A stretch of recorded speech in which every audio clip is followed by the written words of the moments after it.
नमस्कार दोस्तों, crescent education classes में आप सभी का स्वागत है। कैसे हैं आप सभी लोग? उम्मीद करते हैं सभी लोग स्वस्थ होंगे और अच्छी प्रिपरेशन दोस्तों आपकी चल रही होगी। हमारी भी दोस्तों विशेष सीरीज चल रही है उत्तराखंड एलटी की, जिसमें एकेडमिक एप्टीट्यूड की हम आपको प्रिपरेशन करवा रहे हैं। शैक्षिक विचारक और उनकी शैक्षणिक अवधारणाएं हमारा टॉपिक दोस्तों चल रहा है, जिसमें दोस्तों आज हम एक और शैक्षिक विचारक के बारे में जानेंगे, जिनका नाम है रविंद्रनाथ टैगोर। नए पाठ्यक्रम पर आधारित दोस्तों सीरीज चल रही है। आज है भाग नंबर 16। तो चलिए आज की क्लास को शुरू करते हैं। तो दोस्तों आज हम पढ़ने वाले हैं शैक्षिक विचारक और उनकी शैक्षणिक अवधारणाओं में रविंद्रनाथ टैगोर के बारे में। सबसे पहले रविंद्रनाथ टैगोर, जिनको कि दोस्तों गुरुदेव के नाम से जाना जाता है, बहुमुखी प्रतिभा के दोस्तों व्यक्ति थे। सबसे अधिक ख्याति इन्होंने साहित्य के क्षेत्र में प्राप्त की है। संस्कृत साहित्य के क्षेत्र में दोस्तों जो स्थान महाकवि कालिदास का है, हिंदी साहित्य के क्षेत्र में जो स्थान दोस्तों गोस्वामी तुलसीदास जी का है, वही स्थान बांग्ला साहित्य के क्षेत्र में रविंद्रनाथ टैगोर का है। इनका दोस्तों अन्य क्षेत्रों में भी बड़ा योगदान रहा है, जैसे कि देश में समाज सुधार की बात की जाए, राष्ट्रीय जागरण, अंतर्राष्ट्रीय भावना के विकास की बात की जाए, यहाँ पर भी दोस्तों इन्होंने अपना योगदान दिया है। इसके अलावा वक्ता, एक लेखक, एक कवि के रूप में दोस्तों इन्होंने अपने आप को प्रतिष्ठित किया है। शिक्षा के क्षेत्र में भी बात की जाए तो दोस्तों एक शिक्षा शास्त्री के रूप में इन्होंने अपने आप को प्रतिष्ठित किया है। तो आज हम रविंद्रनाथ टैगोर के बारे में जानेंगे। सबसे पहले इनकी जीवनी के बारे में जान लेते हैं। इनका जन्म 6 मई 1861 को कलकत्ता के एक सुसंस्कृत, समृद्ध और प्रतिष्ठित परिवार में हुआ था। इसका दोस्तों इन पर बहुत ज्यादा इम्पैक्ट पड़ा। पिता इनके श्री देवेंद्रनाथ टैगोर अपने आप में एक बड़े विद्वान, कला प्रेमी, धर्मप्रिय, समाज सेवक, राष्ट्रभक्त और साधु प्रवृत्ति के व्यक्ति थे। माता जी का नाम इनका शारदा देवी था। इसके बाद अब इनके फिलोसफिकल थॉट यानी कि दार्शनिक चिंतन की बात की जाए तो इनके दर्शन पर दोस्तों सबसे ज्यादा अगर प्रभाव की बात की जाए तो वो उपनिषदों का पड़ा है, और इनके दार्शनिक चिंतन को दोस्तों विश्व बौद्ध दर्शन की संज्ञा दी गई। इनके दर्शन में दोस्तों आपको आदर्शवाद की झलक मिलेगी, यथार्थवाद की झलक मिलेगी, प्रकृतिवाद की भी झलक मिलेगी और प्रयोजनवाद की भी झलक मिलेगी। तो इनका जो दर्शन है दोस्तों, इनका सबका कॉम्बिनेशन आप कह सकते हैं। तो विश्व बौद्ध दर्शन के नाम से दोस्तों इनके दर्शन को जाना जाता है। अब बात करेंगे दोस्तों इनके एजुकेशनल थॉट्स की। एजुकेशनल थॉट्स में दोस्तों कुछ इंपॉर्टेंट फैक्ट्स हैं जिनके बारे में आपको जानना है। 1892 में दोस्तों इन्होंने 31 वर्ष की आयु में इन्होंने शिक्षा और हेरफेर की रचना की थी, और उस समय पर दोस्तों जो शिक्षा के दोष चल रहे थे तत्कालीन समाज में, तो इनका ध्यान, लोगों का ध्यान ने इस पर आकर्षित किया था। तो 1892 में 31 वर्ष की आयु में इन्होंने शिक्षा और हेरफेर की रचना की। उसके बाद दोस्तों इन्होंने 1901 में जो भी अपने जो शैक्षिक विचार थे एजुकेशन थॉट से रिगार्डिंग एजुकेशन, तो उनको मूर्त रूप देने के लिए इन्होंने दोस्तों बोलपुर के निकट में शांति निकेतन आश्रम में ब्रह्मचर्य आश्रम की दोस्तों इन्होंने स्थापना की थी। बहुत इंपॉर्टेंट है। 1901 से दोस्तों 1941 तक इन्होंने काफी सारे कार्य की शिक्षा के क्षेत्र में, जिनको हम एक एक करके आपके सामने क्रमबद्ध रूप में लिखेंगे यहाँ पर। तो देखिए, शैक्षिक चिंतन की हम बात करें तो इनकी जो प्रमुख रचनाएं हैं दोस्तों आपने इनको ध्यान में रखना है, क्योंकि इससे संबंधित आपके प्रश्न आ सकते हैं। शिक्षा और हेरफेर 1892, उसके बाद फिर हिंदू विश्वविद्यालय 1911, धर्म शिक्षा 1912, स्त्री शिक्षा 1912, फिर उसके बाद 1915 में स्त्री शिक्षा विधि 1912, माई school 1915, Vishwa Bharati 1919, Sriniketan 1927, ideals of education 1929, Shiksha Sar Katha 1930, my education mission 1931, to the students 1935, शिक्षा और संस्कृति गुरुकुल कांगड़ी। तो आप देख सकते हैं दोस्तों कि 1941 तक दोस्तों इन्होंने बहुत सारे कार्य किए हैं टुवर्ड्स एजुकेशन। ठीक, तो ये इनकी कुछ मुख्य रचनाएं हैं जिनको आपने बिल्कुल ध्यान में रखना है। अब बात करेंगे दोस्तों इनके लिए शिक्षा का संप्रत्यय क्या था। तो देखिए, शिक्षा को ये मानते थे कि वो सामाजिक प्रक्रिया है जिसके द्वारा मनुष्य भौतिक प्रगति करता है और आध्यात्मिक पूर्णता को प्राप्त करता है। तो आप देख सकते हैं कि दोस्तों यहाँ पर ये भौतिक प्रगति की बात कर रहे हैं, यानी कि यहाँ पर ये मानवतावाद को भी लेकर आ रहे हैं, उपयोगितावाद को लेकर आ रहे हैं कि शिक्षा एक ऐसी होनी चाहिए जिससे कि मनुष्य अपनी भौतिक प्रगति कर सके, यानी कि जो चीजें उपयोगी हैं उनका उपभोग कर सके और अपनी वास्तविक जीवन में रक्षा कर सके। इसके अलावा ये मानते हैं कि शिक्षा ऐसी होनी चाहिए जिससे कि आध्यात्मिक पूर्णता भी मिले, यानी कि अगर शिक्षा लेनी है तो ऐसी शिक्षा लो, और शिक्षा का अंतिम उद्देश्य भी ये होना चाहिए कि आपकी आध्यात्मिक पूर्णता हो सके, यानी कि आपका आध्यात्मिक विकास हो सके, आपको सेल्फ एक्चुअलाइजेशन हो सके, यानी कि आत्मानुभूति हो सके, जो कि एक आदर्शवादी की सोच होती है। भौतिक प्रगति की बात करी जाए तो ये आपकी यथार्थवादी की सोच है, प्रयोजनवादी की सोच है। तो क्लियरली आप देख सकते हैं कि इनके दर्शन में सभी दर्शनों की दोस्तों आपको झलक देखने को मिलेगी। तो यहाँ पर आप देखिए भौतिक दृष्टि से एक डेफिनेशन दी गई है और एक आपके दोस्तों यहाँ पर जो आध्यात्मिक पूर्णता की हम बात करते हैं उसके दृष्टि से डेफिनेशन इनके द्वारा दी गई। तो देखिए वास्तविक शिक्षा वो है जो उपयोगी वस्तुओं की वास्तविक प्रकृति को जानने और उनका उपयोग करने और उनका वास्तविक जीवन की रक्षा करने में सहायता करती है। True education consist is knowing the use of any useful material that has been collected to know its real nature and to build along with life a real shelter for life। तो आप देख सकते हैं कि यहाँ पर जो definition है ये प्योरली भौतिक प्रगति की ओर को इशारा करती है। और इसके बाद दोस्तों ये कहते हैं सर्वोच्च शिक्षा वह है जो हमारे जीवन और समस्त सृष्टि के बीच समरसता स्थापित करती है। The highest education is that which makes our life in harmony with all existence. So सर्वोच्च शिक्षा को ये मानते हैं कि जो आपको आत्मानुभूति देती है, आपको जीवन और सृष्टि या समस्त सृष्टि के बीच या हमारे जीवन और समस्त सृष्टि के बीच में समरसता को स्थापित करती है। तो शिक्षा का संप्रत्यय दोस्तों यही मानते हैं कि भौतिक प्रगति और आध्यात्मिक पूर्णता की प्राप्ति करना है और यही शिक्षा एक की मतलब शिक्षा वही प्रक्रिया है जिससे मनुष्य की भौतिक प्रगति हो और आध्यात्मिक पूर्णता की प्राप्ति हो। अब देखिए जो इनके लिए शिक्षा का संप्रत्यय होगा वही शिक्षा उसके अकॉर्डिंग ही शिक्षा के उद्देश्य होंगे, क्योंकि दर्शन का शिक्षा पर बहुत अधिक प्रभाव दोस्तों पड़ता है और उसके अकॉर्डिंग ही शिक्षा के एम डिसाइडेड होंगे। तो देखिए मानते हैं कि शिक्षा के उद्देश्य एक तो है भौतिक विकास करना, इसके अलावा आध्यात्मिक विकास करना। तो अब भौतिक विकास और आध्यात्मिक विकास के लिए यहाँ पर क्रमबद्ध तरीके से आप उन विकास को कैसे प्राप्त करेंगे, इसके लिए शिक्षा के उद्देश्य दोस्तों यहाँ पर निर्धारित किए गए।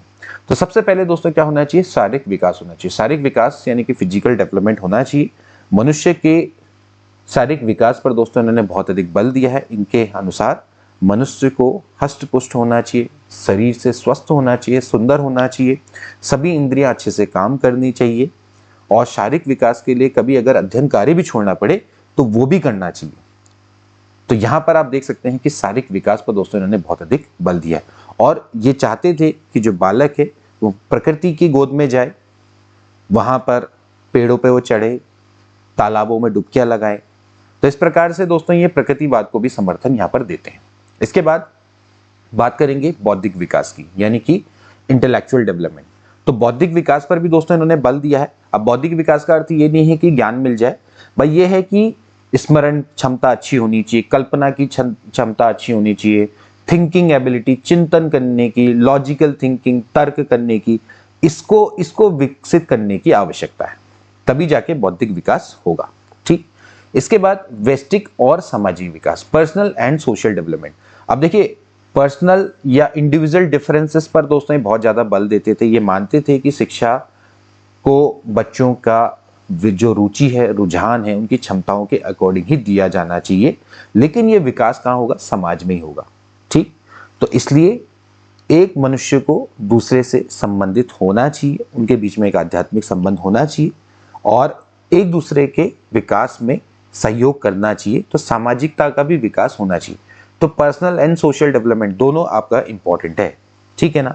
इसके बाद सांस्कृतिक विकास एवं राष्ट्रीय और अंतर्राष्ट्रीय भावना का विकास, this is a very very important point. तो ये मानते थे दोस्तों कि सांस्कृतिक विकास इंपॉर्टेंट है, इसके अलावा राष्ट्रीय और अंतर्राष्ट्रीय भावना का विकास भी होना चाहिए। ये मानते थे कि देखिए केवल और केवल राष्ट्रीय भावना का विकास ही जरूरी नहीं है। राष्ट्र के आपके नेशन के प्रति जो आपके सेंटिमेंट्स है उसको तो आपने बढ़ाना ही बढ़ाना है, लेकिन साथ साथ अंतर्राष्ट्रीय भावना का विकास भी होना चाहिए। ये मानते थे कि अगर केवल और केवल राष्ट्रीय भावना का विकास होगा तो इससे मनुष्य का उत्थान नहीं हो पाएगा, ये मनुष्य के उत्थान में या प्रगति में बाधक होगा। तो आपको अपने कल्चर का डेवलपमेंट तो करना ही है, अपनी मूलभूत जो कल्चर है उसको आगे आपने प्रेषित करना ही करना है। राष्ट्रीयता का भी भावना होना चाहिए और साथ ही साथ अंतर्राष्ट्रीय भावना का भी दोस्तों यहाँ पर विकास होना चाहिए। इसीलिए दोस्तों जो इनका शांति निकेतन था, जो कि आज विश्व भारती के रूप में विख्यात है, तो यहाँ पर दोस्तों इन्होंने देश विदेश की विभिन्न भाषाओं संस्कृति के बारे में भी ज्ञान दिया है। इसके अलावा नैतिक विकास की हम बात करें तो ये मानते थे कि मानवतावादी थे ये साथ साथ, तो नैतिक विकास भी इंपॉर्टेंट है। ये मानव को अच्छा मानव बनाने पर ज्यादा बल देते थे। तो ये मानव के नैतिक विकास पर भी इन्होंने बल दिया। इन्होंने बोला कि ब्रह्मचर्य का पालन करो, अनुशासन का पालन करो, ठीक है, साधना करो, ध्यान लगाओ। तो नैतिक विकास पर भी दोस्तों यहाँ पर ये बल देते थे। इसके बाद व्यावसायिक विकास, व्यावसायिक विकास पर इन्होंने बहुत अधिक बल दिया। ये मानते थे कि आर्थिक कुशलता भी बहुत इंपॉर्टेंट है। हस्तकार्य, शिल्प, कृषि शिक्षा, इन पर इन्होंने बल दिया। इसके बाद दोस्तों जो अंतिम आता है वो आता है आध्यात्मिक विकास, यानी कि स्पिरिचुअल ग्रोथ। तो उच्चतम शिक्षा वही होती है इनके अनुसार जो कि आपका आध्यात्मिक विकास कर सके। तो आध्यात्मिक विकास पर भी इन्होंने अधिक बल दिया है, ठीक है ना। तो यहाँ पर आप ये शिक्षा के उद्देश्य इनके अकॉर्डिंग थे जिनको आपने समझना है। इसके बाद शिक्षा की हम बात करेंगे पाठ्यचर्या। अब जैसे शिक्षा के उद्देश्य होंगे वैसा ही करिकुलम भी बनेगा।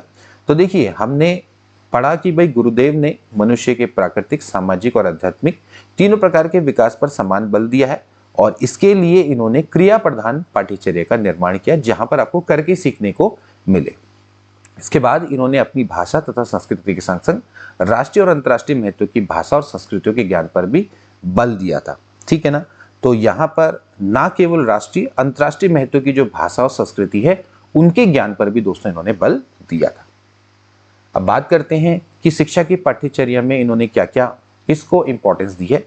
देखिए प्रकृति प्रेमी थे तो इन्होंने ललित कलाएं और प्रकृति को मुख्य स्थान दिया है। इसके अलावा ये मानते थे कि जो सहपाठ्यचारी क्रिया है, यानी कि जो हम एक्स्ट्रा को करिकुलर एक्टिविटी करते हैं, ये बहुत इंपॉर्टेंट है। तो इन्होंने यहाँ पर इसको बहुत अच्छे से योगदान दिया है, ठीक है। खेल कूद और अभिनय आदि को भी इन्होंने पाठ्यचर्या में स्थान दिया है। तो ये इनके कुछ इंपॉर्टेंट करिकुलम है। इसके अलावा शांति निकेतन पे दोस्तों जो इन्होंने पाठ्यचर्या रखी है, एक बार थोड़ा सा उसको भी समझ लेते हैं। तो शांति निकेतन में दोस्तों इन्होंने माना कि जो विषय है वो मातृभाषा पे होना चाहिए। देखिए इन्होंने अंग्रेजी, तत्कालीन जो समाज था उसमें शिक्षा का माध्यम इन्होंने अंग्रेजी भाषा का बिल्कुल विरोध किया। इन्होंने माना कि एक स्तर तक मातृभाषा में शिक्षा देनी चाहिए। उच्च स्तर पर भले ही अंग्रेजी चला लो, क्योंकि उच्च स्तर पर व्यवस्था होती है। तो 1 से लेकर 12 तक इनके प्री प्राइमरी स्कूल भी चलते हैं दोस्तों। तो प्री प्राइमरी स्कूल से लेकर 12th तक आपको अपनी ही मातृभाषा में शिक्षा देनी है। अगर बात करें विश्व भारती की तो दोस्तों वहां पर जो मातृभाषा है बंगला, वहीं पर ही दोस्तों शिक्षा दी जाती है। तो मातृभाषा पे दोस्तों इन्होंने बहुत ज्यादा एम्फेसाइज किया। इसके अलावा संस्कृत, अंग्रेजी उच्च साहित्य मतलब उच्च कक्षाओं में 12th से ऊपर। इसके अलावा इतिहास, भूगोल, प्रकृति अध्ययन, विज्ञान, कला, संगीत, इन पर दोस्तों इन्होंने बल दिया। इसके अलावा इन्होंने कुछ उपयोगी क्रियाएं जैसे कि बागवानी, कृषि, क्षेत्रीय अध्ययन, भ्रमण, विभिन्न वस्तुओं का संग्रह, प्रयोगशाला कार्य, इन पर दोस्तों इन्होंने ध्यान दिया, ठीक है ना। इसके अलावा कुछ अन्य क्रियाएं भी हैं जैसे कि खेलकूद, नाटक, संगीत, नृत्य, मौलिक रचना, ग्रामोत्थान, समाज सेवा कार्य, इन सभी पर दोस्तों इन्होंने बल दिया। इसके अलावा शांति निकेतन आज विश्व भारती विश्वविद्यालय के रूप में अंतर्राष्ट्रीय उदार और तकनीक शिक्षा का प्रमुख केंद्र बन गया है। यहाँ पर दोस्तों आपका प्री प्राइमरी से लेकर 12th तक की शिक्षा, इसके अलावा आपकी हायर लेवल की शिक्षा, तकनीकी शिक्षा, सभी प्रकार की शिक्षा दोस्तों यहाँ पर दी जाती है, ठीक है। तो यहाँ पर आप इस तरह से इनकी शिक्षा के पाठ्यचर्या के बारे में जान सकते हैं। अब बात करेंगे दोस्तों शिक्षण विधियों के बारे में। शिक्षण विधियां क्या क्या इनके द्वारा अपनाई गई। देखिए शिक्षण विधियां उस समय पर इन्होंने कोई अपनी तरफ से नई शिक्षण विधि तो नहीं दी, लेकिन इन्होंने बोला कि शिक्षण विधियां कौन कौन सी होनी चाहिए उस पर थोड़ा सा इन्होंने क्या किया, थोड़ा सा अपनी तरफ से करेक्शन किया। तो उसके बारे में थोड़ा सा जानेंगे। सबसे पहले तो इन्होंने उस समय की जो पुस्तकीय और कथन विधियों का कड़ा विरोध किया और इन्होंने बोला कि बच्चे को जो कुछ भी आपने सिखाना है वो जीवन की वास्तविक परिस्थितियों पर रखकर और स्वयं करके और स्वयं के अनुभव द्वारा सिखाया जाना चाहिए, ठीक है। इसके बाद इन्होंने अंग्रेजी माध्यम की शिक्षा का भी विरोध किया और मातृभाषा के माध्यम से शिक्षा दिए जाने पर ही इन्होंने एम्फेसाइज किया, जिसके बारे में हमने जाना, ठीक। तो अब इनके द्वारा दोस्तों जो कुछ शिक्षा विधियां हैं, जो शिक्षण विधियां हैं जिनको इन्होंने थोड़ा सा अपनी तरफ से जिन पर एम्फेसाइज किया, उसके बारे में थोड़ा सा जानेंगे धीरे धीरे। देखिए सबसे पहले बात करेंगे मौखिक विधि की। इन्होंने कहा कि दोस्तों जो मौखिक विधि है वो बहुत इंपॉर्टेंट है, जैसे कि उपदेश है, व्याख्यान है, प्रश्नोत्तर, वाद विवाद, ये सभी दोस्तों इंपॉर्टेंट इन्होंने माना।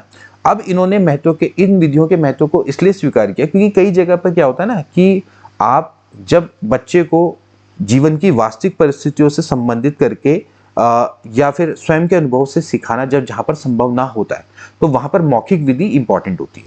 तो इसलिए इन्होंने मौखिक विधि का वहां पर यूज किया, ठीक है ना। लेकिन साथ ही साथ उन्होंने कहा कि जब मौखिक विधि से आप पढ़ा रहे हैं तो जो बच्चे हैं वो निष्क्रिय श्रोता नहीं होने चाहिए, उनको भी पूरी तरह से क्लास में एक्टिव रखना है, उनको भी आपने पूरी तरह से मतलब आपको क्लास में उनको भी पूरा अवसर दिया जाना चाहिए, उनको भी अपनी अभिव्यक्ति का पूरा अवसर प्रदान करना है।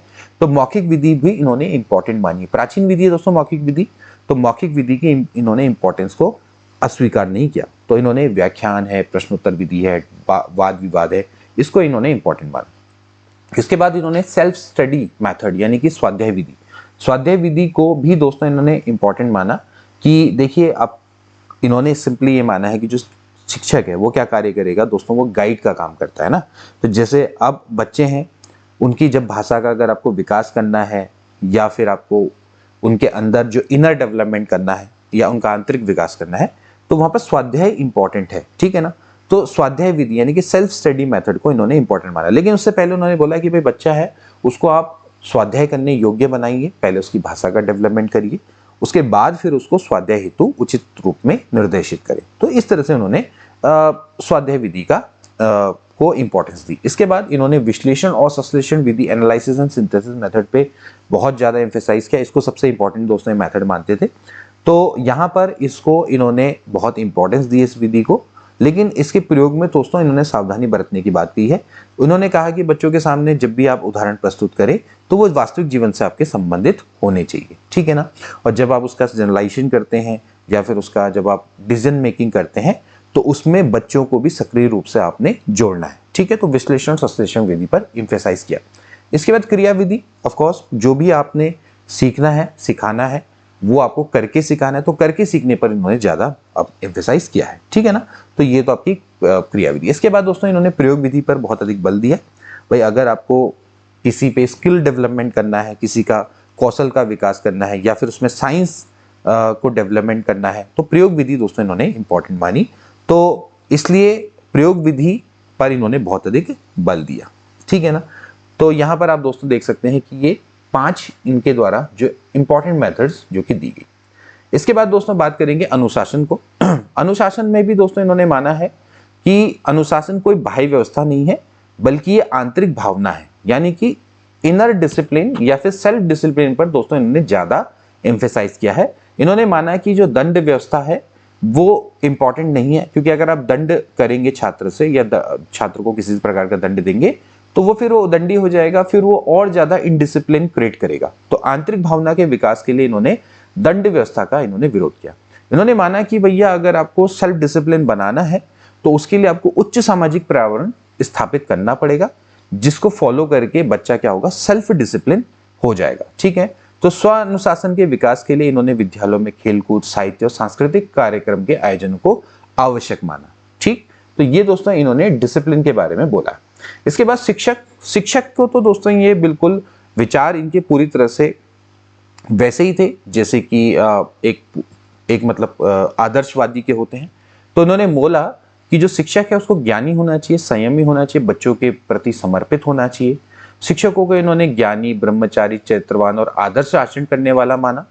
और इसी तरह से शिक्षकों में राष्ट्र प्रेम और अंतर्राष्ट्रीय सद्भावना का भी दोस्तों विकास होना चाहिए। और साथ ही साथ दोस्तों इन्होंने बोला कि जो शिक्षक हैं उनकी ट्रेनिंग बहुत इंपॉर्टेंट है, ठीक। तो यहाँ पर इनका प्योर एक आदर्शवादी रूप दिखाई देता है। ये मानते हैं कि जो शिक्षक है वो इसी तरह का होना चाहिए। अब यही जो प्रथा है दोस्तों इनके विश्व भारती स्कूल में भी दिखाई देती है, विश्व भारती विश्वविद्यालय में भी। वहां पर भी दोस्तों जो शिक्षक हैं उनको बिल्कुल सदाचरण करना पड़ता है, वो ब्रह्मचर्य, चरित्रवान और आदर्श आचरण करने वाला व्यक्ति होना चाहिए। इसके अलावा राष्ट्र प्रेम और अंतर्राष्ट्रीय सद्भावना भी उसके अंतर्गत होनी चाहिए। इसके बाद शिक्षार्थी की हम बात करें तो ये इंडिविजुअल डिफरेंसेस का आदर करते थे। भाई ये मानते थे कि हर छात्र एक दूसरे से भिन्न है और उनके अनुकूल ही, उसके अकॉर्डिंग ही शिक्षा होनी चाहिए। पर साथ ही दोस्तों मानते थे कि जो एक शिक्षार्थी है उसको ब्रह्मचर्य व्रत का पालन करना चाहिए। और इसके अलावा उसमें इंद्रिय निग्रह, मन, वचन और कर्म की उसमें शुद्धि होनी चाहिए, कर्म की शुद्धि होनी चाहिए। और इसके अलावा सादा और प्राकृतिक जीवन उसका होना चाहिए। तो ये दोस्तों ये एक शिक्षार्थी से अपेक्षा रखते थे। इसके बाद विद्यालय की बात करें तो विद्यालय मानते थे कि दोस्तों ये आपके प्राचीन गुरु आश्रमों की भांति नगर से दूर प्रकृति की गोद होनी चाहिए। तो यहाँ पर दोस्तों इनकी प्रकृतिवाद की झलक दिखती है, ठीक है ना। तो ये मानते थे क्योंकि समाज में अगर रहेंगे स्कूल तो वहां पर बच्चे जो हैं और शिक्षक जो हैं आपस में कॉन्सेंट्रेट नहीं कर पाएंगे। तो इन दोनों को अगर दूर ले जाया जाए तभी जाके इनके बीच में अच्छे संबंध स्थापित हो पाएंगे। तो नगर से दूर जाके प्रकृति की गोद में स्थापित होना चाहिए, ठीक है ना। इसके अलावा विद्यालय राष्ट्र के प्रतिनिधि होने चाहिए, इसमें राष्ट्र की सभ्यता और संस्कृति की सही शिक्षा की व्यवस्था होनी चाहिए। तो आप समझ सकते हैं कि इनका क्या कॉन्सेप्ट था विद्यालय को लेकर। इसके अलावा इसमें अंतर्राष्ट्रीय महत्व की भाषा और संस्कृति की शिक्षा की व्यवस्था भी होनी चाहिए, जैसे कि इनके विश्व भारती में चलती है। ओके, इसके बाद दोस्तों शिक्षा के अन्य पक्ष पर इनके विचार की बात करी जाए तो इन्होंने जन शिक्षा पर दोस्तों महत्व दिया, यानी कि पब्लिक एजुकेशन। दोस्तों उस समय पर इन्होंने तत्कालीन भारत की जो दीनहीन दशा थी वो इन्होंने देखी थी। इसके अलावा इन्होंने वेस्टर्न कंट्री का वैभवशाली जीवन भी देखा था। तो उन्होंने ये माना कि भैया अगर हमारा जो देश है वो पिछड़ा हुआ क्यों है, क्योंकि यहाँ पर शिक्षा का अभाव है, ठीक है। तो इसलिए इन्होंने जन शिक्षा को यानी कि पब्लिक एजुकेशन को आवश्यक माना। तो इन्होंने कहा कि भाई जो गांव है या शहर के लोग हैं, जो खासकर प्रौढ़ है, उनको शिक्षा देना अति आवश्यक है। चाहे भले ही उनको साक्षर किया जाए, तो साक्षरता इंपॉर्टेंट है, तो इन्होंने जन शिक्षा को इंपॉर्टेंट माना। इसके बाद बात करेंगे स्त्री शिक्षा की। तो स्त्री शिक्षा पर भी दोस्तों इन्होंने विशेष रूप से बल दिया। इन्होंने माना कि लड़का और लड़की इनके बीच में कोई भी डिफरेंस नहीं होना चाहिए, स्त्री शिक्षा को देनी चाहिए। और खासकर दोस्तों इनके लिए गृह विज्ञान इन्होंने अनिवार्य बनाया। इसके बाद इन्होंने व्यावसायिक शिक्षा पर बहुत अधिक बल दिया। इन्होंने कहा कि देश का अगर आर्थिक विकास करना है तो व्यावसायिक शिक्षा बहुत इंपॉर्टेंट है। उस समय पर 70% लोग गांव में बसते थे, तो कृषि शिक्षा बहुत इंपॉर्टेंट मानी इन्होंने। कुटीर उद्योग की शिक्षा भी इंपॉर्टेंट इन्होंने मानी। इसके बाद माना इन्होंने धर्म शिक्षा। अब धर्म शिक्षा का जो दृष्टिकोण है दोस्तों वो अलग है। धर्म का शिक्षा का मतलब ये नहीं है कि पुस्तकों से हम किसी धर्म की शिक्षा दे रहे हैं। इन्होंने माना कि जो धर्म की जो शिक्षा है वो आपने किसी उपदेश से नहीं देनी है, व्याख्यान से नहीं देनी है, या फिर किसी पुस्तकों के माध्यम से नहीं देनी है।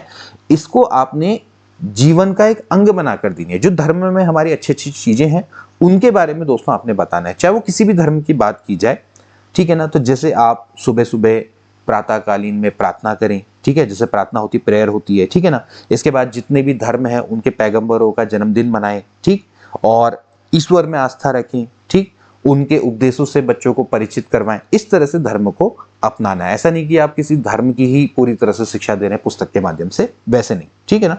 तो इस तरह से अनुभूति करवानी है चीजों की, जो अच्छी आदतें हैं उनकी। इसके बाद राष्ट्रीय और अंतर्राष्ट्रीय शिक्षा। तो जैसे हमने पहले बोला कि राष्ट्रीय अंतर्राष्ट्रीय शिक्षा बहुत इंपॉर्टेंट है। इन्होंने पहले से ही माना है कि अंतर्राष्ट्रीय शिक्षा दी जानी चाहिए।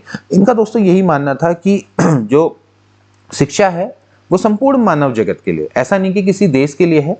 तो राष्ट्रीय अंतर्राष्ट्रीय शिक्षा होनी चाहिए, चाहे वो किसी भी देश का व्यक्ति हो, उसको शिक्षा प्रॉपर मिलनी चाहिए। तो केवल ऐसा नहीं कि राष्ट्रीय शिक्षा दी जाए, तो अंतर्राष्ट्रीय शिक्षा भी दी जानी चाहिए। जैसे कि आप पहले अपने भाषा, अपने साहित्य, धर्म, दर्शन की भी शिक्षा दें, और इसके अलावा आप जो महत्वपूर्ण संस्कृतियां हैं विदेश की, या बहुत महत्वपूर्ण जो भाषाएं हैं, ठीक है, उनकी भी शिक्षा आप जरूर दें। खाली आप संकीर्ण रूप से राष्ट्रीयता को ना ले, आप अंतर्राष्ट्रीय शिक्षा भी दें। तो ये दोस्तों इनके शिक्षा के अन्य पक्ष थे जहां पर इन्होंने अपने विचार प्रस्तुत किए। तो दोस्तों ये था आपका इंपॉर्टेंट कॉन्सेप्ट जो कि अभी तक हमने दोस्तों यहां पर पढ़ा। तो अभी दोस्तों कुछ इससे संबंधित वस्तुनिष्ठ प्रश्न उनको दोस्तों देखेंगे। सबसे पहले गुरुदेव टैगोर की ख्याति किस क्षेत्र में दोस्तों अधिक है, हमने दोस्तों पढ़ा, जैसे कि साहित्य के क्षेत्र में दोस्तों इन्होंने सबसे अधिक ख्याति प्राप्त करी। इसके बाद गुरुदेव टैगोर पर सबसे अधिक किसका प्रभाव पड़ा, तो हमने जैसे आपको बताया उपनिषदों का दोस्तों इनमें सबसे अधिक प्रभाव पड़ा। इसके बाद टैगोर द्वारा शिक्षा संस्था का आज क्या नाम है, तो दोस्तों हम जानते हैं इसका नाम है विश्व भारती। तो ये विश्व भारती इनका नाम है। इसके बाद टैगोर धर्म को किस रूप में स्वीकार करते थे, ये किस रूप में दोस्तों स्वीकार किया, अब आपको दोस्तों पता लग रहा होगा, मानव सेवा के रूप में दोस्तों इन्होंने स्वीकार किया। हमें मानव सेवा करनी है, ठीक है, ह्यूमन सर्विस के रूप में इन्होंने धर्म को स्वीकार किया। तो ये थे दोस्तों आज की इंपॉर्टेंट टॉपिक और साथ ही साथ एमसीक्यू। आई होप कि दोस्तों आपको ये क्लास अच्छी लगी होगी, और अगर अच्छी लगी है तो अपने दोस्तों के बीच में शेयर करेगा। आज की वीडियो के लिए इतना ही, मिलते हैं नेक्स्ट वीडियो में, तब तक के लिए take care and good bye.